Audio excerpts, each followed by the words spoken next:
un om generos, ocrotitorul copiilor. După moartea sa, în jurul anului 340 înainte de Hristos, a fost îngropat în Mira. Moaștele sale au fost luate în anul 1087 de către neguțătorii italieni, deși unele legende spus că au fost recuperate de cruciați și duse la Bari, unde pe data de 22 iunie 1197 a fost ridicată o biserică dedicată Sfântului Nicolae și unde se află în prezent moaștele sale. Astfel, Sfântul Nicolae devine tot mai cunoscut în Europa.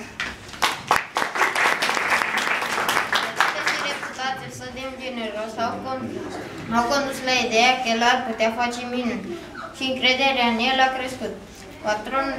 Sfântul Nicolae, patronul Greciei, Rusiei și al multor orașe din apusul Europei, a devenit unul dintre cei mai populari sfinții creștinități, datorită minunilor pe care le-a săvârșit în celor veșnice, cât și trecerea la cele veșnice. El este supranumit și făcătorul de minuni.